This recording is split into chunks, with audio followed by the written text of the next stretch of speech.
అందరికీ నమస్కారం. Welcome to Prajakshetram. Revanth Reddy గారు ఐఏఎస్లు ఏసీ దాటి బయటకు రావడం లేదని అధికారులపై అసహనాన్ని వ్యక్తం చేయడం, చంద్రబాబు గారు అధికారుల తీరు మార్చుకోవాలని పదే పదే చెప్తుండడం విదితమే.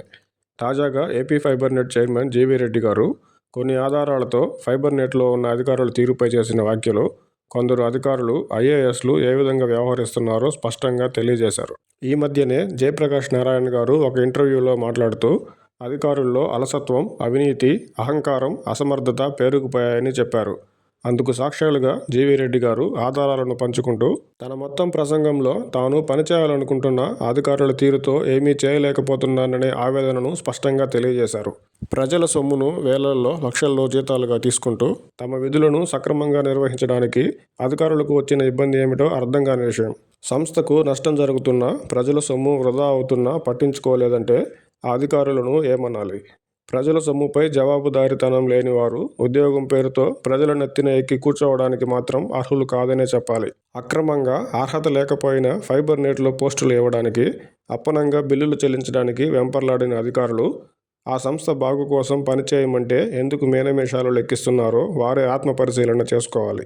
అధికారుల తీరును కాసేపు పక్కకు పెడితే చంద్రబాబు గారు పదే పదే హెచ్చరికలు ఇస్తున్నారే తప్ప అంత నిర్లక్ష్యంగా వ్యవహరిస్తున్న అధికారులపై ఎందుకు చర్యలు తీసుకోవడం లేదో ప్రజలకు అర్థం కాని అంశం. పని చేసినా చేయకపోయినా చంద్రబాబు గారు అధికారులపై చర్యలు తీసుకోరులే అనే ధైర్యం అధికారుల్లో మెండుగా ఉన్నట్టు కనపడుతుంది. కనీసం షోకాజ్ నోటీసు వంటివి ఇచ్చైనా అలాంటి అధికారులను కొన్ని రోజులు పక్కకు పెట్టాలని ప్రజలు అభిప్రాయపడుతున్నారు. ప్రభుత్వాన్ని ఎన్నుకునేది ప్రజలే కానీ అధికారులు కాదు కదా. జీవీ రెడ్డి గారు చెప్పినట్టు ఉండే అధికారులపై ప్రభుత్వ చర్యలు తీసుకోకుండా ఉంటే ప్రజల్లో అభాస్పాలు కావడం ఖాయం. చంద్రబాబు గారు ఇప్పటికైనా అలసత్వం వహిస్తున్న అధికారులను ఏ విధంగా సరైన దారిలో పెట్టాలో ఆలోచించాలి. నిశితంగా గమనిస్తే జీవీ రెడ్డి గారి ఆవేదన ఫైబర్ నెట్లో నిర్లక్ష్యంగా పనిచేస్తున్న అధికారులపై మాత్రమే కాదు, అసమర్థ అధికారులపై, ఉదాసీనతగా వ్యవహరిస్తున్న ప్రభుత్వంపై కూడా తాను ఆవేదన చెందుతున్నారని అర్థం చేసుకోవాలి. అధికారుల వద్ద తన మాట చెల్లుబాటు కానప్పుడు తనలాంటి వారు పని చేయలేరని వదిలేసి వెళ్ళిపోవడమే మంచిదని అన్నారంటే పరిస్థితి ఎలా ఉందో అర్థం చేసుకోవచ్చు.